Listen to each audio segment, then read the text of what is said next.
sweet potato gnocchi and basil pesto. Hi friends, today we're making sweet potato gnocchi and basil pesto.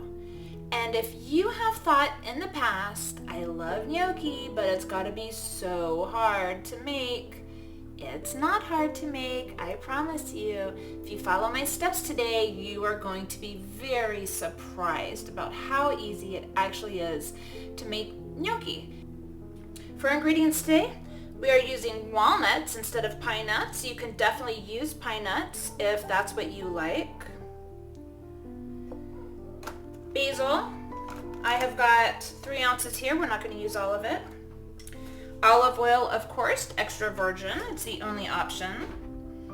For the cheese, I'm using a combination of Violife Parmesan, the food every vegan knows about, nutritional yeast, also known as nooch. Salt, of course, sweet potatoes for the gnocchi.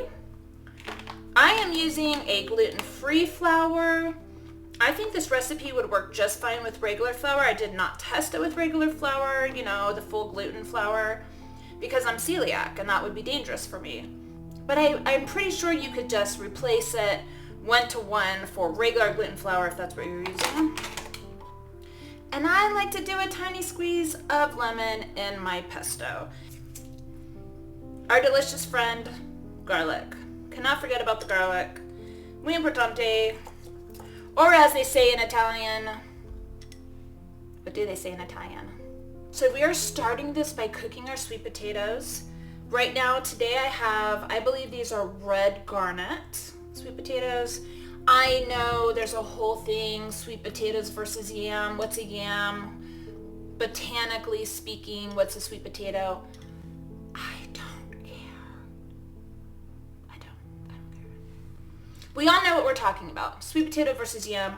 The one thing I would recommend, regardless of which variety that you choose, I wouldn't go with the white one. They don't give you that added sweetness that we're looking for in the gnocchi. So I would really pick something maybe like a more sweet version, the red version, the orange version, the purple version, whichever one you like. I would go with the sweeter one. So you could cook these in the oven. I'm actually going to microwave these. So I am going to microwave this. I'm going to put some fork holes in it so that it doesn't explode in the microwave. And I am going to microwave these until they are soft when I squeeze them. That's what we're looking for. So I'm going to put these in the microwave and I'll be right back. Okay, my sweet potatoes are done. Let me show you. I like to know that it's done because I squeeze it. Whew, the sucker's hot. I squeeze it and it moves. Whew.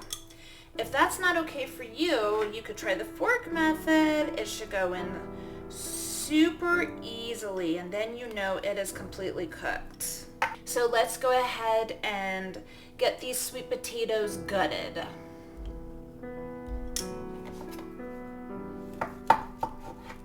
It's best to work with the sweet potatoes when they're hot, just because it's easier to scoop all of the flesh out, and it's easier to smash when they're still warm. But if your hands are super sensitive, let them cool a bunch more than I am. These literally just came out. I don't know if you can see that these guys are steaming.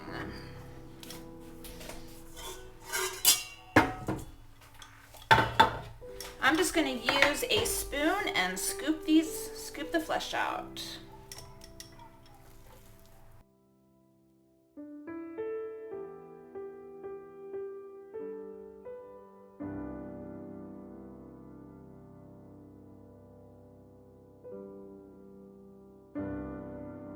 I'm going to start by smashing this. A ricer would work great. I don't use a ricer. You could use a fork. I'm just going to use a potato smasher. It's what works for me. Let's give this, I'm going to do about a little over a half a teaspoon of salt. If you're SOS free, as usual, you can just leave the salt out. Let's make gnocchi. So I am making gluten-free gnocchi. I'm just using an all-purpose gluten-free flour. I think that this would work just fine with regular full-fat gluten flour. If you do try it, let me know in the comments, but it should be just fine. I am going to start with a cup of flour. I'm going to mix my flour in the bowl and then I'm going to move to the cutting board. Just want to make sure this is all mashed well. It looks really good.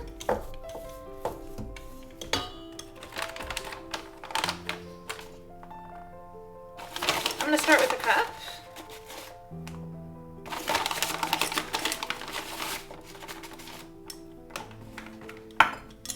And I'm just going to mix this in.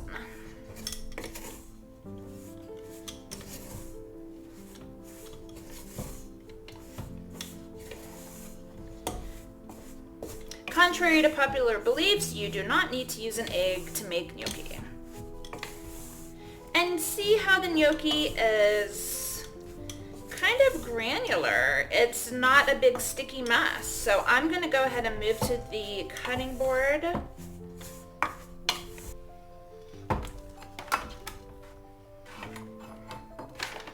I'm just putting this little pat down so I don't have a giant mess clean off my cutting board.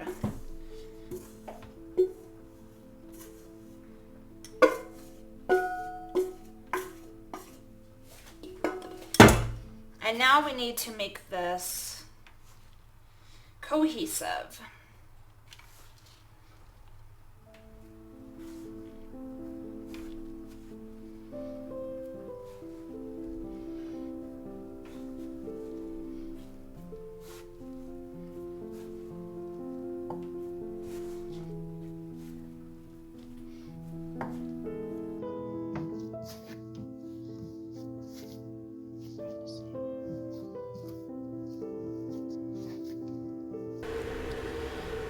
So this is what I would call a perfect amount of flour to potato ratio. Just take a look at this. It's not sticking to my hands, but it's also not dry and crumbly.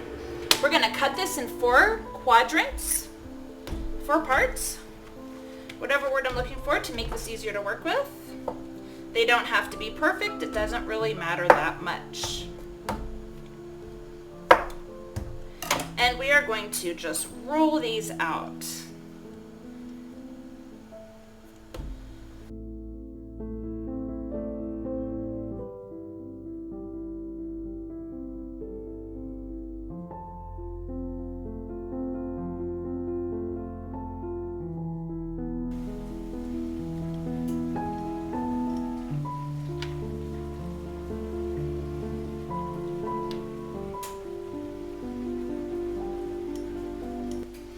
For I think about a 1/2 inch diameter. That looks good. And then we're going to cut this in 1-inch pieces. It's really not important. You don't have to get a measuring device out. Just eyeball it, what you think is about 1 inch. If it's not 1 inch, it's not that big of a deal. Cook, the best thing you can do is get into the kitchen and just practice. Practice, practice, practice. Look, now we have a bunch of gnocchis. This will feed about 4 side dishes or 2 really big dishes. Now you could just cook this as it is, just like this. Or you could put the little notches in it. The purpose of the notches is to hold the pasta sauce better, and I do kind of like that, so I do like to do the notches. They actually sell a gnocchi board that you can roll a gnocchi on. I don't have that. I'm going to use a fork. I'll show you how I do it. So you could use the front of the fork. Just give it a nice roll. Looks like that. Or you could use the back of the fork and give it a nice roll. You know, don't be afraid to press into it a little bit. That's how you're going to get those little ridges. So let me ridge these guys up. I think I like the back of the fork better.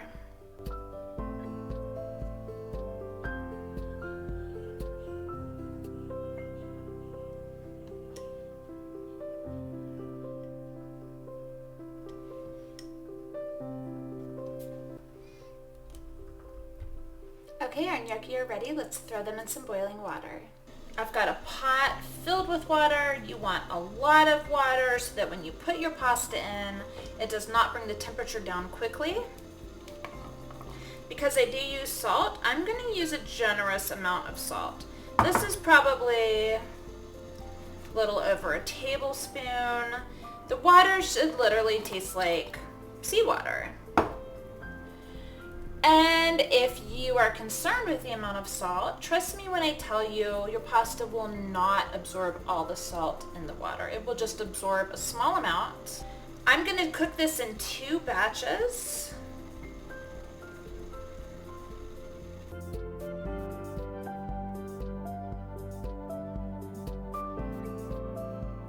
The gnocchi cooks very, very fast, and you do not even have to time it.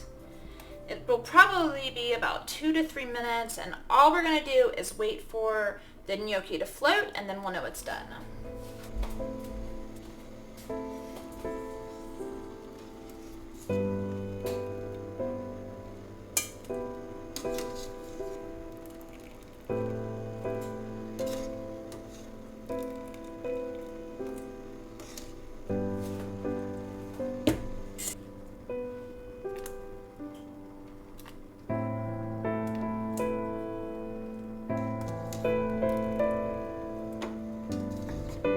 Ooh, that's hot.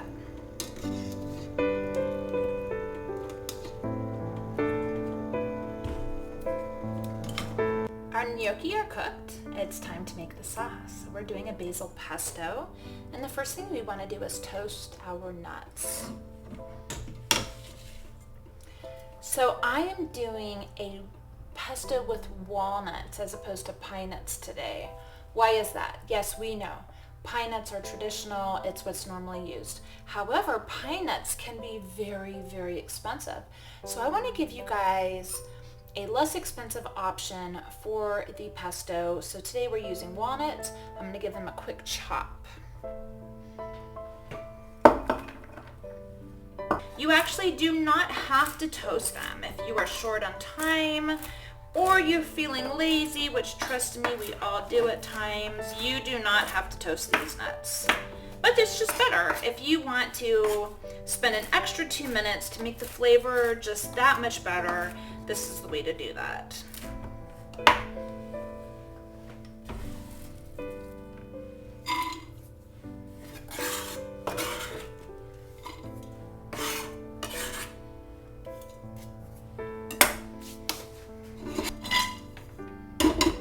Our nuts are tested.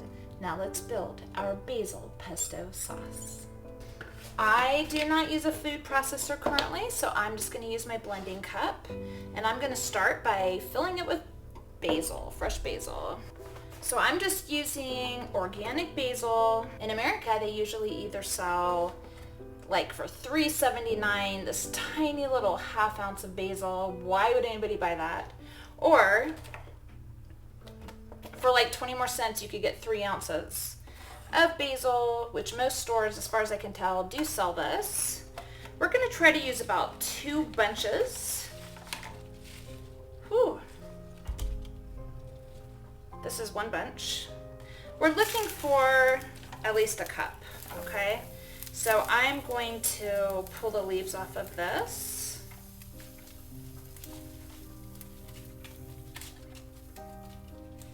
The great thing about this recipe is it doesn't really have to be exact. You know, we're not baking here. We don't need to have exact amounts. I do like to make sure that I have at least a cup of basil here. Anything over a cup is really just gravy. Look at that guy. Yeah, I think this is probably at least a cup, so I'm going to throw that guy in.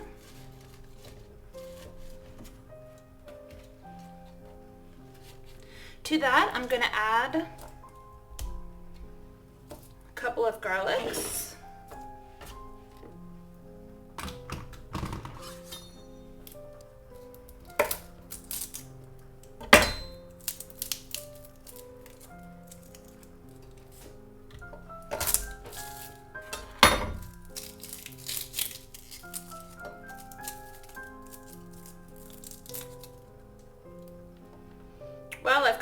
So I'm going to use 3. Normally I would use 2, but I've got 3, and I don't mind having a little extra garlic. And as I've said, this recipe does not have to be exact. It just doesn't. If you like extra garlic, you can add extra garlic. If you like extra basil, you could add extra basil. You could add extra cheese. You could add extra olive oil. You could add extra salt. Whatever works for you. So we've got the basil. We've got the garlic. I'm going to go in with a little bit of salt. It's probably half a teaspoon. For cheese, I'm using nutritional yeast.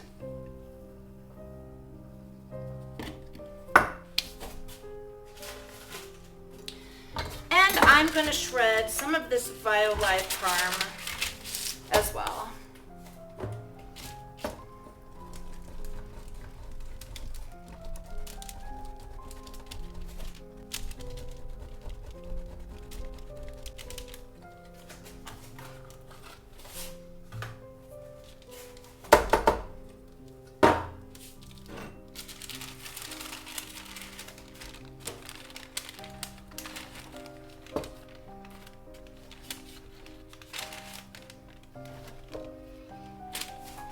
Now I do like a tiny bit of lemon in my basil pesto.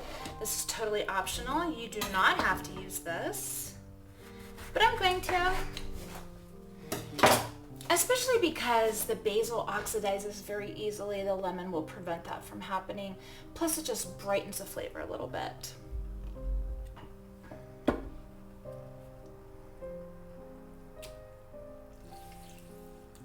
I'm not even going to squeeze a whole half of a lemon. I don't want it to actually taste like lemon.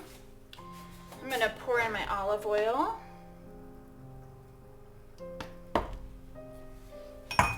And my walnuts.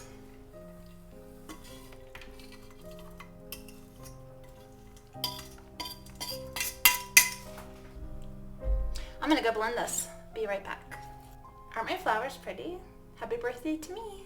Thank you, Papa. Okay, so what I did is I put it in the blending cup and I pulsed it. I added water as needed if it needed a little bit more liquid. It's going to be much easier if you use a food processor, but I used a blending cup.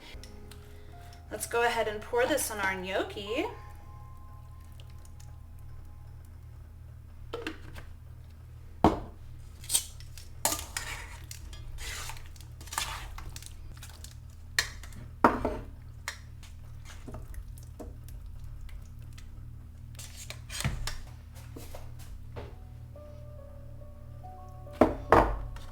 Let's give it a little more cheese.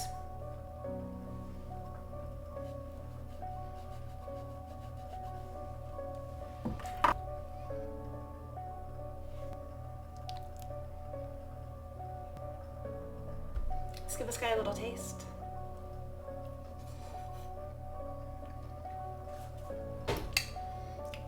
So good.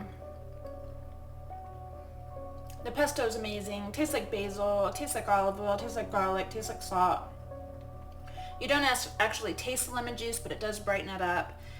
The gnocchi itself tastes like sweet potato. It's so freaking good. Wow, I love it. It's so good. You should make this today. If you enjoy this content, please be sure to like and subscribe. I post new videos each week with recipes that you can make. They are usually very easy, they're vegan, they're almost always gluten-free. I'm here for you every week.